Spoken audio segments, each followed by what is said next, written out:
দিকে নির্বাচনের পরেই আওয়ামী লীগের প্রথম বিজয় শুরু। তারেক রহমানের হাতে সময় মাত্র ৪৮ ঘন্টা। খেলা জমে গেছে, পালাতে শুরু করেছে সমন্বয় করা। এই সংসদ নির্বাচন হয়েছে জুলাই সনদের ভিত্তিতে, এটা কোনো সংবিধানের ভিত্তিতে নির্বাচন হয়নি। জুলাই বিপ্লব যদি আওয়ামী লীগকে পুনর্বাসিত করতে হয় তাহলে তো আজকে বাংলাদেশের প্রধানমন্ত্রী হবে শেখ হাসিনা। নির্বাচনের পর থেকে ঢাকা সহ দেশের বিভিন্ন স্থানে হঠাৎ করে দলীয় কার্যালয়গুলোতে ফিরতে শুরু করেছেন ক্ষমতাচ্যুত আওয়ামী লীগের নেতাকর্মীরা। দীর্ঘদিন আত্মগোপনে থাকা নেতাকর্মীরা এখন প্রকাশ্যে আসতে শুরু করেছে। কোথাও নীরবে তালা খুলছেন, কোথাও আবার দলবদ্ধভাবে কার্যালয়ের নিয়ন্ত্রণ নিচ্ছেন। তোড়জোড় শুরু হয়ে গেছে। নির্বাচনের পর কেন খুলছে আওয়ামী লীগের অফিস? পর্দার আড়ালে কি ঘটছে? 28 ফেব্রুয়ারি তাই দেখুন না কেন, মার্চ থেকে দেখুন না কেন কি ঘটে বাংলাদেশ। ডক্টর ইউনূস দেশ ছাড়েননি, তিনি এখনো বাংলাদেশেই আছেন এবং সামনের দিনগুলোতেও দেশে থাকার পরিকল্পনা রয়েছে। তাহলে কি তাকে ঘিরে নতুন কোনো রাজনৈতিক সমীকরণ তৈরি হচ্ছে? তিনি কি রাষ্ট্রপতির দায়িত্বে আসতে পারেন? তারেক রহমান চান ডক্টর ইউনূস বাংলাদেশের পরবর্তী রাষ্ট্রপতি হন। উত্তেজিত হয়ে চিঠি ছিঁড়ে ফেললেন মহামান্য রাষ্ট্রপতি, কারণ রাষ্ট্রপ্রধানের তরফে যে চিঠি আন্তর্জাতিক অঙ্গনে যাচ্ছিল তা তার সাংবিধানিক মর্যাদাকেই ক্ষুণ্ণ করছিল। অন্তর্বর্তী সরকারের সময় একবার নয়, দুবার নয়, অনেকবার বঙ্গভবনে এমন ঘটেছে, যেখানে রাষ্ট্রীয় প্রটোকল লঙ্ঘন করা হয়েছে। সম্প্রতি বাংলাদেশের প্রধানমন্ত্রী হিসেবে তারেক রহমান দায়িত্ব নেওয়ার পর থেকেই যেন উধাও হয়ে গেলেন ডক্টর মোহাম্মদ ইউনূস। শপথের দিন দায়িত্ব বুঝিয়ে দিয়েই যেন তিনি পর্দার আড়ালে চলে গিয়েছেন।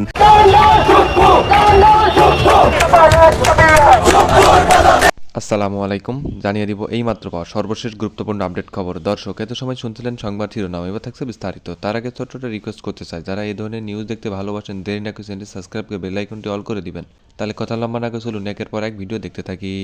বিচারগুলো কিসব অভিযোগের ভিত্তিতে ঘটছে সেটা যে কত গুরুত্বপূর্ণ আমাদের জানা এবং বোঝা, এবং এই বিচার নিয়ে পারলে প্রশ্ন তোলা যে স্বাধীনতা বিরোধীদের প্রেতাত্মা হিসেবে উল্লেখ করেছেন তৌফিক এলাহি চৌধুরী, এই জন্য কিন্তু বিচার হচ্ছে। এর মধ্যে আপনাদের নিশ্চয়ই মনে আছে যে শেখ হাসিনা নাকি আন্দোলনরত ছাত্রছাত্রীদেরকে যে রাজাকারের নাতি বলেছেন, সেটা যে আন্দোলনরত ছাত্রছাত্রীদেরই বলেছেন। এই সিদ্ধান্তে পৌঁছে গিয়ে আন্তর্জাতিক অপরাধ ট্রাইব্যুনালে শেখ হাসিনার যে মৃত্যুদণ্ডের রায় হয়েছে, সেই বিচারে কিন্তু তার যাবজ্জীবন কারাদণ্ড হয়েছে এই কাউন্টে যে তিনি আন্দোলনরত শিক্ষার্থীদের রাজাকারের নাতিপুতি বলে অভিহিত করেছেন। বাংলাদেশে আওয়ামী লীগ শাসনের কট্টর সমালোচনাকারী ব্রিটিশ সাংবাদিক ডেভিড বার্গম্যান, যিনি কিনা ডক্টর কামাল হোসেনের মেয়ের জামাই এবং বাংলাদেশের রাজনীতি, আদালত, আইন, বিচার ব্যবস্থা এসব নিয়ে যিনি মূলত লেখালেখি করে থাকেন, সেই ডেভিড বার্গম্যান ডেইলি স্টারে এক নিবন্ধ লিখে আন্তর্জাতিক অপরাধ ট্রাইব্যুনালের আটক নীতি যেভাবে আপত্তিকর হয়ে উঠেছে এই শিরোনামে একটি নিবন্ধ রচনা করেছেন। এবং সেখানে তিনি বিভিন্ন প্রমাণাদি হাজির করে আওয়ামী লীগের সময়কার, শেখ হাসিনার সময়কার বিদ্যুৎ জ্বালানি খনিজ সম্পদ উপদেষ্টা ডক্টর তৌফিক এলাহি চৌধুরী সহ আওয়ামী লীগের বিভিন্ন নেতৃবৃন্দের বিরুদ্ধে যে কোনো অভিযোগ, সুনির্দিষ্ট অভিযোগ না এনেই আন্তর্জাতিক অপরাধ ট্রাইব্যুনাল তাদেরকে 1 বছরেরও বেশি সময় ধরে, 15 মাস ধরে যেমন তৌফিক এলাহি চৌধুরীকে আটকে রেখেছে, এখন পর্যন্ত কোনো সুনির্দিষ্ট অভিযোগ আনতে পারেনি, সেটা যে কতটা বেআইনি একটি পদক্ষেপ হচ্ছে, চর্চা হচ্ছে, সে বিষয়ে লিখেছেন এই নিবন্ধে। প্রথম আলোতে 2025 সালের আগস্টে যে লেখাটি লিখেছিলেন ডেভিড বার্গম্যান, সেটা যদি খুঁজে পড়া যায়, সেখানে দেখা যায় যে 2024 সালের 17 অক্টোবর এই তৌফিক এলাহি চৌধুরীর বিরুদ্ধে মানবতা বিরোধী অপরাধের অভিযোগে গ্রেফতারি পরোয়ানা জারির জন্য আন্তর্জাতিক অপরাধ ট্রাইব্যুনালের প্রধান প্রসিকিউটর তাজুল ইসলাম আবেদন করেছিলেন। এবং তখন 79 বছর বয়সী তৌফিক এলাহি ছাড়াও ওই গ্রেফতারি পরোয়ানা জারির আবেদনের মধ্যে আরো 44 জনের নাম ছিল। এরা সবাই আওয়ামী লীগের নেতা অথবা দলটির সঙ্গে ঘনিষ্ঠ। তো তৌফিক এলাহি চৌধুরীকে 2024 সালের 10 সেপ্টেম্বর সাদা পোশাকধারী পুলিশ তার বনানীর বাড়ি থেকে গোয়েন্দা শাখা অফিসে নিয়ে যায়, ডিবি অফিসে নিয়ে যায়। তখনও তাকে কোনো মামলা দেওয়া হয় নাই, কোনো অভিযোগ করা হয় নাই।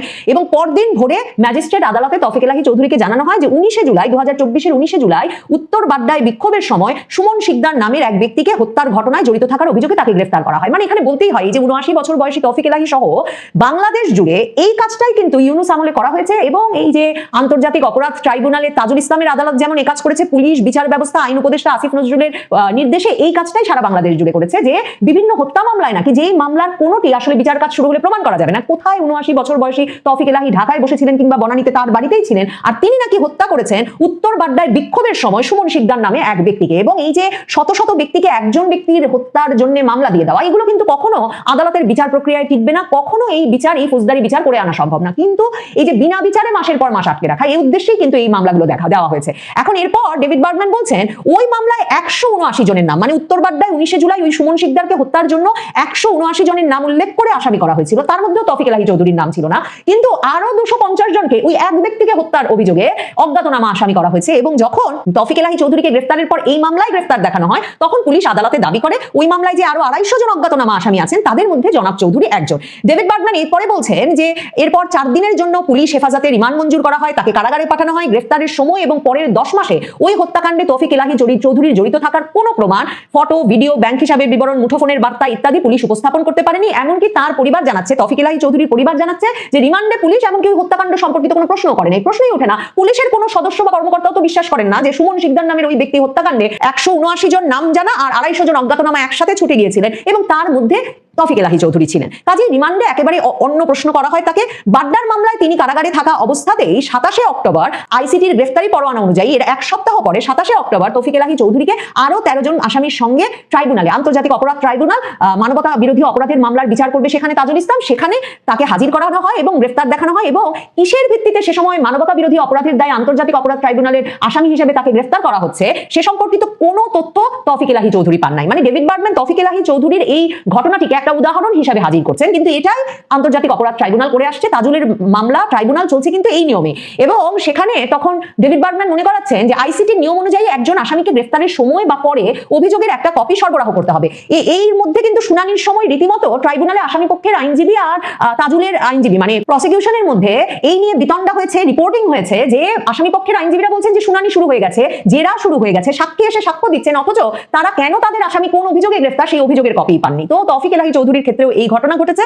ডেভিড বার্গম্যান বলছেন যে কিসের ভিত্তিতে প্রসিকিউশন তাকে গ্রেফতার করেছে সেই কপি, অভিযোগের কপি শেষ পর্যন্ত নভেম্বর মাসে গিয়ে পান তৌফিক এলাহী চৌধুরী। এবং প্রাথমিক অভিযোগের ওই নথিতেও বলা হয় যে তৌফিক এলাহী চৌধুরী একজন গুরুত্বপূর্ণ আসামি, কারণ সাবেক জ্বালানি উপদেষ্টা আন্দোলনরত শিক্ষার্থী ও সাধারণ মানুষকে স্বাধীনতা বিরোধীদের প্রেতাত্মা হিসেবে উল্লেখ করেছিলেন। মানে বিচারগুলো কিসব অভিযোগের ভিত্তিতে ঘটছে সেটা যে কত গুরুত্বপূর্ণ আমাদের জানা এবং বোঝা, এবং এই বিচার নিয়ে পারলে প্রশ্ন তোলা যে স্বাধীনতা বিরোধীদের প্রেতাত্মা হিসেবে উল্লেখ করেছেন তৌফিক এলাহী চৌধুরী, এই জন্য কিন্তু বিচার হচ্ছে। এর মধ্যে আপনাদের নিশ্চয়ই মনে আছে যে শেখ হাসিনা নাকি আন্দোলনরত ছাত্রছাত্রীদেরকে যে রাজাকারের নাতি বলেছেন, সেটা যে আন্দোলনরত ছাত্রছাত্রীদেরই বলেছেন, এই সিদ্ধান্তে পৌঁছে গিয়ে আন্তর্জাতিক অপরাধ ট্রাইব্যুনালে শেখ হাসিনার যে মৃত্যুদণ্ডের রায় হয়েছে সেই বিচারে কিন্তু তার যাবজ্জীবন কারাদণ্ড হয়েছে এই কাউন্টে যে তিনি আন্দোলনরত শিক্ষার্থীদের রাজাকারের নাতিপুতি বলে অভিহিত করেছেন। ঠিক তেমনি ভাবে এই তৌফিক এলাহী চৌধুরীর বিরুদ্ধে অভিযোগ আনা হয়েছে যে তিনি নাকি আন্দোলনরত শিক্ষার্থী ও সাধারণ মানুষকে স্বাধীনতা বিরোধীদের প্রেতাত্মা হিসেবে উল্লেখ করেছেন। এবং দ্বিতীয় বিষয় হলো জনাব চৌধুরী এবং 14 দলীয় জোটের নেতারা মিলে একটি বৈঠক করেন যেখানে দেশব্যাপী কারফিউ জারি করা এবং কারফিউ চলাকালীন ছাত্র জনতার উপর গুলি চালানোর সিদ্ধান্ত নেওয়া হয়। এখন ডেভিড বার্গম্যান বলছেন যে 2024 জুলাই আগস্ট মাসে জনাব চৌধুরী কোনো 14 দলীয় বৈঠকে উপস্থিত ছিলেন না, তাই এসব সিদ্ধান্ত গ্রহণে তার সম্পৃক্ত থাকার সুযোগ নাই। আইসিটি এখন পর্যন্ত কোনো প্রমাণ হাজির করতে পারে নাই যে তৌফিক এলাহী চৌধুরী ছাত্র বা অন্য কাউকে স্বাধীনতা বিরোধীদের প্রেতাত্মা বলে উল্লেখ করেছেন। অভিযোগের এই দুটো গুরুতর তথ্য ভুল থাকলে প্রাথমিক গ্রেফতারি এবং চলমান আটক থাকার বৈধতা দুটো বিষয় প্রশ্নবিদ্ধ হয় বলে ডেভিড বার্গম্যান সেই 2025 সালের আগস্ট মাসে প্রথম আলোতে মত প্রকাশ করেছিলেন।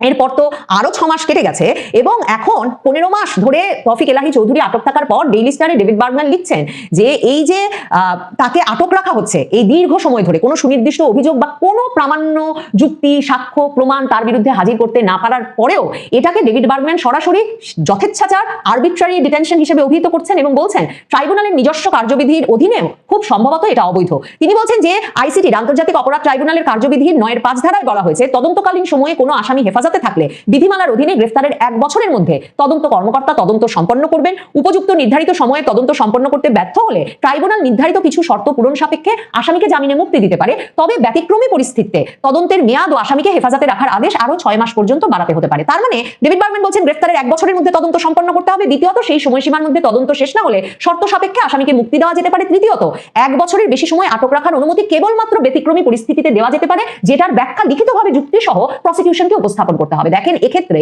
আন্তর্জাতিক অপরাধ ট্রাইব্যুনালের প্রসিকিউটর তাজুল ইসলামরা প্রসিকিউশন তারা না কোনো অভিযোগ হাজির করতে পেরেছে, না কোনো তথ্য প্রমাণ হাজির করতে পেরেছে, না কেন 15 মাস ধরে 81 বছর বয়সী ডেভিড বার্গম্যান এই লেখায় লিখছেন যে এখন তৌফিক এলাহী চৌধুরীর বয়স 81 বছর ব্যক্তিকে কেন তারা আটকে রেখেছে এর কোনো লিখিত যুক্তি বা আবেদনও তারা আদালতের কাছে প্রকাশ করে নাই। ডেভিড বার্গম্যান বলছেন এর ফলে এই আটকাদের সম্পূর্ণ এই যে তাকে আটকে রাখা হয়েছে এটা সম্পূর্ণভাবে অবৈধ হচ্ছে। ডেভিড বার্গম্যান বলছেন আনুষ্ঠানিক কোনো অভিযোগ গঠন ছাড়াই এই যে আটকে রাখা মাসের পর মাস ধরে 1 বছরেরও বেশি সময় ধরে বলে এই বিষয়টা শুধু তৌফিক ইলাহির মধ্যেই সীমাবদ্ধ নয়। সাবেক মন্ত্রী বা সংসদ সদস্য সহ আরো 7 জন অন্তত অভিযুক্ত ব্যক্তিকে আন্তর্জাতিক অপরাধ ট্রাইব্যুনালের মাধ্যমে অভিযোগ গঠন ছাড়াই মানবতা বিরোধী অপরাধের মামলায় 1 বছরের বেশি সময় ধরে আটকে রাখা হয়েছে। এদের মধ্যে আছেন দীপুমণি, ফারুক খান, কামাল আহমেদ মজুমদার, শাহজাহান খান, গোলাম দস্তগীর গাজী, ফজলে করিম চৌধুরী এবং সাবেক বিচারপতি শামসুদ্দিন চৌধুরী মানিক। এদেরকেও এই যে ব্যতিক্রমী পরিস্থিতির কোনো লিখিত ব্যাখ্যা ছাড়াই প্রসিকিউশন 1 বছরের তদন্তসীমা অতিক্রম করার পরেও আটকে রেখেছে, তাহলে তাদের এই আটকে রাখা ট্রাইব্যুনালের নিজস্ব আইনি কাঠামোর পরিপন্থী বলেই প্রতীয়মান হয় বলে ডেভিড বার্গম্যান লিখছেন। ডেভিড বার্গম্যান মনে করাচ্ছেন যে আইসিটি যদি এদেরকে জামিনও দেন, এদের সবার বিরুদ্ধে তো যে তৌফিক ইলাহি চৌধুরীর বিরুদ্ধে যেমন বাড্ডায় সুমন শিকদারকে হত্যার মামলা আছে, এমন ভাবে সকলের বিরুদ্ধেই অসংখ্য মামলা আছে। দীপুমণি আদালতে সুযোগ পেয়ে কয়েক দফা বলেছেন যে তার বিরুদ্ধে যেসব অভিযোগ আছে তার কোনো বিস্তারিত অভিযোগপত্র যেমন তিনি বা তার আইনজীবী পাচ্ছেন না, তাকে যেমন তার আইনজীবীর সঙ্গে তার যে আইনি অধিকার সেই অধিকার অনুযায়ী কারাগারে দেখা করতে দেওয়া হচ্ছে না, ঠিক তেমনি ভাবে তিনি বলেছেন যে তাকে এমনকি চিকিৎসা সুবিধা দিতে হাসপাতালে প্রেরণের যে অধিকার তার রয়েছে একজন কারাবন্দী হিসেবে, সেটাও দেওয়া হচ্ছে না। ডেভিড বার্গম্যান বলছেন তারা কখনই মুক্তি পাবেন যখন সবগুলো মামলায় তাদের জামিন হবে, কিন্তু আইসিটি যে বিনা অভিযোগে তাদেরকে মানবতা বিরোধী অপরাধের অভিযোগে এতদিন ধরে সাক্ষ্য প্রমাণ ছাড়া আটকে রেখেছে, আন্তর্জাতিক অপরাধ ট্রাইব্যুনালের এই অবস্থান, এই আচরণ সম্পূর্ণভাবে অবৈধ। ডেভিড বার্গম্যান বলেছেন যে তারেক রহমানের মা খালেদা জিয়ার আইনজীবী হিসেবে যিনি দায়িত্ব পালন করেছিলেন সেই লর্ড কার্লাইল কেসি আন্তর্জাতিক অপরাধ ট্রাইব্যুনালে আটক আওয়ামী লীগের সংসদ সদস্য ফজলে করিম চৌধুরীর পরিবারকে এই দফায় আইনি সহায়তা দিচ্ছেন এবং খালেদা জিয়ার এই সাবেক আইনজীবী লর্ড কার্লাইল কেসি ডেভিড বার্গম্যানকে বলেছেন যে বাংলাদেশের বর্তমান সরকারকে এবং আইন ব্যবস্থাকে অবশ্যই নিজেদের ঘর গুছিয়ে নিতে হবে, না হলে তারা যদি আসলে একটা আইনের শাসন প্রতিষ্ঠা করতে না পারে।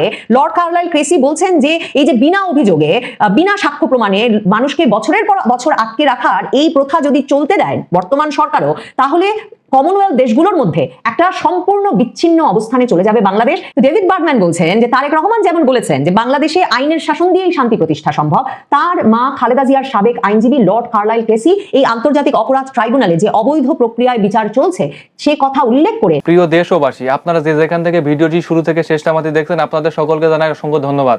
যদি ভিডিওটি ভালো লেগে থাকে অবশ্যই সবার কাছে শেয়ার করে দিবেন, তাহলে সবাই সুস্থ থাকবেন, ভালো থাকবেন। অবশ্যই দেখা হবে পরবর্তী কোনো নিউজে। আসসালামু আলাইকুম।